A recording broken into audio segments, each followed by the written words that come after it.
esses vídeos de aniversários de expatriação ou então de qualquer coisa assim são para contar as conquistas, né, que a pessoa teve naquele período. Mas eu realmente acho que a maioria das minhas conquistas estão aqui no canal, ou então eu contei lá no Instagram pra vocês. Logo, eu senti que precisava de alguma coisa diferente e aí eu resolvi sim contar o acumulado dos perrengues que a gente passou ao longo desses 4 anos de Itália. Eu nem acredito, minha gente, 4 anos. O que é isso?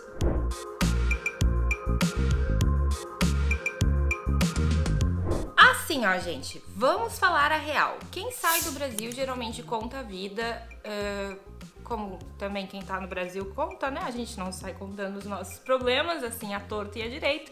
É mais fácil, sim, a gente expor as nossas conquistas, as coisas boas, somos seres humanos, é normal. Então é por isso mesmo que eu pensei, vou ficar contando pra eles que o Lourenço conseguiu um trabalho massa durante a pandemia na área dele? Não, isso você já meio que sabe. Vou contar que a gente conseguiu comprar o nosso primeiro carro zerinho da vida inteira aqui na Itália? Não, isso vocês já sabem, entendeu? Vou contar o quê? Vou contar os perrengues. Até porque eu acho que superar boa parte desses perrengues como expatriadas fazem parte das nossas conquistas. Deu pra entender? Porque conseguir emprego, comprar um carro, essas coisas assim, me parecem coisas do jogo da vida. Sabe? Eu realmente não sei como explicar melhor. Mas é que a questão é que o que eu vou contar aqui pra vocês aconteceu com a gente porque a gente é expatriado, porque a gente é imigrante, porque a gente é o que vocês quiserem chamar, a gente não mora no Brasil. E conseguir superar essas coisas sem atribuir pra Itália toda a carga emocional pesada que ela teve, pra mim, de fato, conquista, entendeu? Conquista. Mas pra gente começar, eu preciso dar um contexto geral desses 4 anos, bem rapidinho, juro, justamente pra gente poder, né, entender o que estava acontecendo mais ou menos em cada período. Porque se tu chegou aqui agora, tu não sabe que em 13 de abril de 2019, a gente desembarcou em Milão pro Lourenço, meu marido, reconhecer a cidadania italiana dele. Sim, gente, na data de publicação desse vídeo, faz bem 4 anos que a gente chegou aqui na Itália. Eu tô muito feliz. Por que não? A Carolina de 2019 não acreditava assim tanto que conseguiria passar tanto tempo, sabe? Expatriada. E aqui estou, nem penso em voltar pro Brasil. Mas voltando pra nossa história. Depois que a cidadania do Lou foi reconhecida, a gente resolveu vir pra Lucca, na Toscana, que é uma cidade que eu procurei super sobre, tá? Porque ela se encaixa em várias questões que a gente gosta. Eu já falei disso várias vezes no Instagram e com certeza vou voltar a falar. Então se tu não me segue, já segue lá que vai dar bom, tá? Mas enfim, Lucca é a cidade que a gente mora até hoje. Era isso que vocês precisavam saber, então agora vamos para os perrengues. Pra começar, meu povo, a cidadania italiana do Lourenço foi um grandíssimo perrengue. Não, a gente não veio reconhecer sozinho. Sim, a gente tinha indicação da assessoria que a gente ia reconhecer. E mesmo assim, a gente precisou aprender todo o processo. Na prática, entendeu? Porque como a gente veio com assessoria pra cá, a gente pensou, bom, eles são sérios, eles vão cuidar da gente. A gente não precisa aprender o processo. E o que eu mais escuto de todo mundo que passa por isso, que vem pra cá com assessoria, sem pesquisar antes, é que justamente teve que aprender o processo, porque precisou, pra não ser passado pra trás, às vezes pelo próprio assessor. Vocês estão entendendo? Obviamente tem gente séria, mas também tem muita gente falcatrua nesse mundo da assessoria de, né, reconhecimento da cidadania. E pra vocês terem noção, os queridos queriam nos deixar numa casa, 6 meses que a gente ficou numa casa, sem ter como colocar o lixo fora. Tá? Assim, eu realmente acho que é meio que o mínimo, né? Tu tem uma possibilidade ali de colocar o teu lixo fora. Eu não sei o que eles queriam que a gente fizesse com o lixo. E aí até isso a gente teve que desenrolar sozinho, entendeu? Pra ver como é que era que pagava a taxa do lixo, pra poder o lixeiro passar lá no nosso prédio, etc. A gente teve que fazer absolutamente tudo. Tudo. Sozinhos. Teve um dia que eles inclusive ligaram para o meu marido e disseram assim, ah, tu tem que passar lá no Comune. O Lourenço não falava italiano direito, tá? Só um parênteses. Tem que passar lá no Comune. Pra quê? Ah, tu tem que ir lá, eles querem falar contigo. Assim. Tu tem que ir lá, eles querem falar contigo. Pagando uma caralha de dinheiro, tem que ir lá sozinho. E não foi uma, não foi duas, não foi 3 vezes que o Lourenço teve que ir naquela porcaria de comune sozinho, mesmo pagando assessoria. Sem falar que os caras queriam que a gente ficasse 45 dias e voltasse pro Brasil. E isso é proibido. Não existe essa possibilidade no reconhecimento da cidadania aqui. Então sim, tudo foi um grande perrengue, sabe? Tava tudo absolutamente errado. E assim, no meio disso eu ainda tive que voltar pro Brasil. Porque como eu vim pra cá como turista, né? Eu tinha 3 meses pra ficar aqui. O que eu fiz foi ficar 2, tentar ajudar o Lourenço ali, especialmente nesse início, né, do processo de cidadania, especialmente dar um apoio emocional pra criatura, porque sim, foi muito estressante. E aí chegou o momento que eu precisava voltar e, meu Deus do céu, eu acho que eu nunca chorei tanto num aeroporto quanto naquela vez. Mentira, porque toda vez que eu vou pro Brasil, quando eu tô voltando, eu choro igual uma criança. Mas enfim, chorei pra caramba, entendeu? Porque eu não queria deixar ele, porque eu sabia o nível de estresse que ele andava. Justamente pelo perrengue da cidadania. Mas por fim deu tudo certo. Desse perrengue aí a gente tirou uma lição maravilhosa, que é: não importa se tu vem sozinho ou se tu vem com assessor, tu precisa saber o passo a passo e todas as possibilidades de dar problema no processo de cidadania. E por isso mesmo eu vou deixar um cursinho aqui, tá? Baratinho, não se preocupem, que eu fiz e vou deixar aqui embaixo, porque eu acho que pode safar muita gente desse perrengue que infelizmente não é só nosso, mas que rola com uma boa parte das pessoas que vêm pra cá. E aí beleza, esse grandíssimo perrengue aí foi resolvido com a gente, né, aprendendo ali em cima do laço como fazer o processo de cidadania meio sozinhos. Deu tudo certo, por fim deu tudo certo, sabe? Um pouquinho traumatizados, mas deu tudo certo. E aí depois disso, vocês lembram que eu estava no Brasil, né? Pois bem, eu estava no Brasil justamente porque eu precisava buscar 2 cachorros. Um deles tá ali atrás, tá? Mi rompendo le palle, tá? Porque eu quero gravar e ela fica gritando com o vizinho. O outro já virou estrelinha, ele tinha 13 anos quando veio pra cá, faleceu aos 15 e viveu uma vidinha maravilhosa. Bibi, te amo, saudades. Mas quando a gente chegou em Lucca foi que a nossa vida começou de fato, sabe? A gente tinha que alugar um apartamento. E, gente, pode ser que alguém pense aí que teve perrengue alugando um apartamento, mas a gente não teve perrengue nenhum. A gente realmente estava preparado pra isso. A gente alugou o nosso apartamento em 12 dias, então sim, foi bem tranquilo, eu não tenho nada pra contar de perrengue aí. O que eu tenho pra contar de perrengue do início da nossa vida aqui em Lucca tem a ver com o meu permesso de soggiorno, ou seja, a minha permissão de estado na Itália. Ai, Carolina, tu não conseguiu? Não, não é isso, tá? É que assim, a gente chegou a pagar uma pessoa pra nos dar uma consultoria sobre Lucca. A consultoria foi completamente incipiente e não nos ajudou muito. E as informações que a pessoa nos passou sobre o permesso de soggiorno foram, sei lá, 2 linhas, tá? Que não nos ajudaram em muita coisa. E ainda a pessoa nos botou muito medo sobre o assunto. Então já foi um perrengue justamente por isso, porque eu já tava apavorada. E vamos combinar que lidar com uma delegacia de polícia, porque sim, a gente faz o permesso de soggiorno na questura aqui, não é legal, né? Seja no teu país de origem, quando mais em um lugar que tu tá chegando novo, não conhece direito a língua, não é tua língua mãe, né? Nessa época até a gente dava uma enrolada no italiano, então a língua não foi o pior. Mas, mesmo assim, gente, lidar com delegacia lotada, botando gente pra fora, entendeu? Meu Deus, é difícil. E eu lembro de ter que ir umas 2 ou 3 vezes naquela delegacia e além... Ó, vocês ouviram a Fetura, né? Até ela tá brava com a delegacia. E toda a vez que eu saía, eu saía segurando as lágrimas. Me trataram mal de forma alguma. As pessoas sempre foram muito solícitas comigo. Mas ficar numa fila, com gente que tava pedindo asilo, com gente que tava reclamando que foi roubado, com gente que... Gente, um caos de uma delegacia, entendeu? Vocês não fazem ideia o quão fragilizada emocionalmente eu já tava naquela época por tudo que a gente vinha passando, né? Enfim, eu tinha mudado de país, foi uma porcaria fazer a cidadania do Lourenço. Eu já tava fragilizada emocionalmente, via aquela galera ali pedindo asilo, pedindo não sei o que, todo mundo num caos. Eu sempre saía da delegacia com o olho marejado mesmo. E aí eu pensava, não, como é que eu tô na Itália, era o que eu queria, então eu não vou ficar triste. Aí o que eu fazia? Saía da delegacia, ia direto pro centro de Lucca. A delegacia não fica no centro de Lucca aqui. E o centro de Lucca é lindo, lindo, tem uma cidade murada, toda, é realmente lindo. E o que eu fazia daí, meu povo? Ia caminhar no centro de Lucca. Aí dava aquela baixada no ânimo, assim, eu lembrava por que eu tava passando por tudo aquilo, qual era o meu objetivo aqui, qual era a vida que eu queria construir aqui, por isso que eu tava passando daquilo. E as coisas melhoravam. Mas aí vocês pensam que o perrengue com o permesso foi isso aí, só que assim, ó, até foi mais ou menos isso aí. Agora, o que veio depois do permesso... literalmente ninguém no mundo esperava. Eu consegui o meu permesso de sojourno no final de janeiro de 2020. Que ele ficou pronto, assim, que tava na minha mão, que enfim, eu estava apta a buscar trabalho e, enfim, viver aqui de fato, entendeu? Só que aí, o que aconteceu foi que no dia 9 de março, ou seja, um mês e no máximo 9 dias aí depois, tá? De eu conseguir a minha permissão de estada, veio o lockdown italiano. E eu sei, eu já falei do lockdown italiano e teve gente me respondendo assim, ai, mas aqui a gente também ficou em lockdown. Gente, vocês não ficaram em lockdown.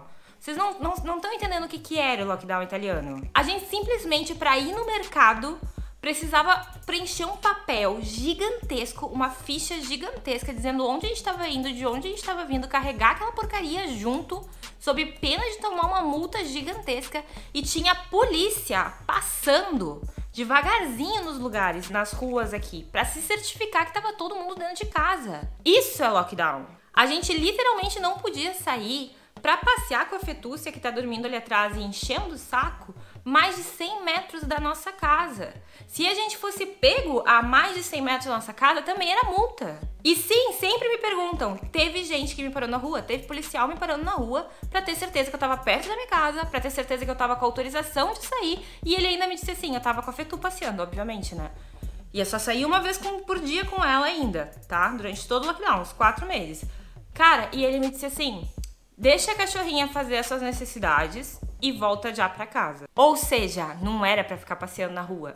E sim, tinha policiamento na rua. Foi muito ruim pra minha saúde mental aquele período. E aí vocês estão pensando, ah, esse aí foi o maior perrengue de Carolina, né? Da vida expatriada aí de Carolina. Não, eu tive um período muito pior do que o lockdown italiano ainda por vir, entendeu? Apenas isso. Então o lockdown foi horrível, foi horrível. Foi o meu pior momento de expatriada? Não, não foi meu pior momento de expatriada.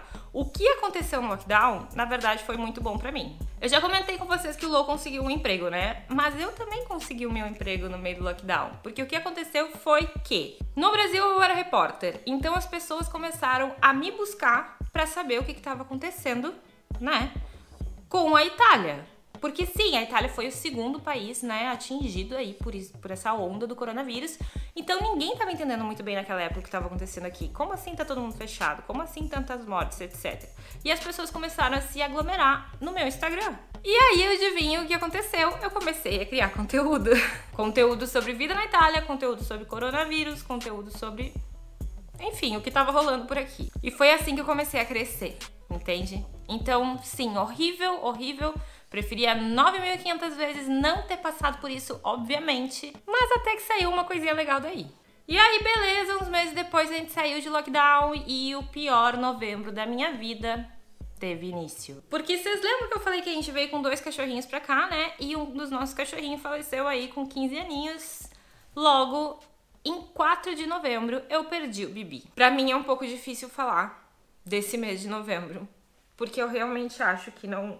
eu realmente espero que não exista um mês mais traumático pra mim na minha vida. E assim, o meu aniversário é 14 de novembro, então eu sempre gostei muito do mês de novembro. E depois disso, eu juro que até o meu aniversário anda difícil de ser comemorado. Então, o que eu tô compartilhando aqui com vocês é realmente um trauma, tá? Então, me desculpem por isso aqui. Porque sim, eu perdi o Bibi dia 4 de novembro, e eu perdi o meu avô no dia 20 de novembro.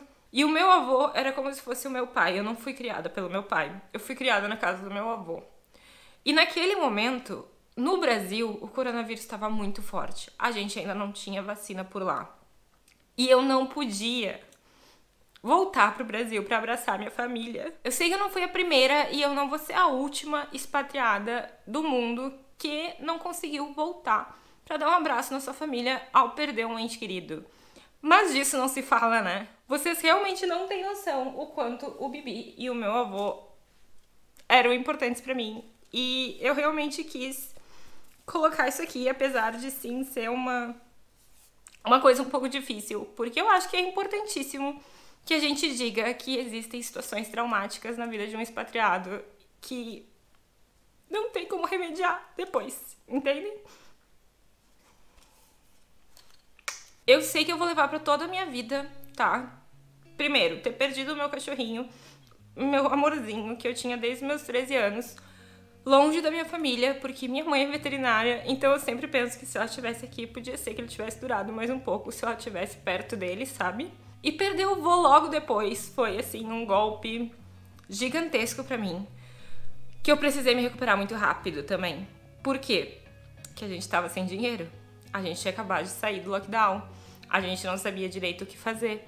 Então o que eu fiz como válvula de escape foi me enfiar no trabalho, mas me enfiar num nível desumano. Então 2021, depois deste novembro aí de 2020, foi todo um grande perrengue, porque eu não parava de trabalhar. Tinha meses que eu prestava 18 consultorias, e as minhas consultorias, gente, não é uma coisa que eu chego só, ligo ali o Zoom e converso com vocês. Eu faço todo um planejamento em cima das dúvidas de vocês, preparo todo um material, não é um bate-papo, entendeu? É uma consultoria de fato. Então fazer 18 em um mês era uma coisa maluca, mas a gente precisava desse dinheiro. Hoje em dia eu faço no máximo 8, tá? Pra vocês terem noção. E aí foi em 2021 também que eu comecei a oferecer cursos e tudo mais, a vida se deu uma estabilizada, eu consegui começar a pegar um pouco de menos de consultoria, até que em 1º de março de 2022 abriram as fronteiras. Porque vocês lembram que estavam fechadas as fronteiras do Brasil com a Itália durante todo esse período da pandemia aí? Pois é, e durante todo esse período da pandemia eu fiquei atendendo pessoas que queriam vir pra cá, que me perguntavam quando abria e eu não sabia, pois foi em 1º de março que abriu. E a partir daí, gente, eu voltei a trabalhar igual uma maluca, tá? Prestando 20 consultorias por mês, entre 15 e 20 consultorias por mês, porque eu precisava, porque as pessoas me procuravam e porque eu não sabia dizer não. É um traço da minha personalidade mesmo, querer ajudar, sabe? Todo mundo. Mas às vezes não dá. E hoje em dia eu tô um pouquinho melhor em ter esse limite, mas na época não tinha. Então eu atendia todo mundo que me procurava, da melhor forma que eu podia e do jeito mais completo, como eu sempre fiz. Então o que rolou? Burnout. A pessoa teve um chilique, entendeu? Porque sim, tem esses nomes bonitos aí hoje em dia, e eu acho interessante que a gente possa dar diagnóstico, né? Porque a gente sente. Mas foi um chilique.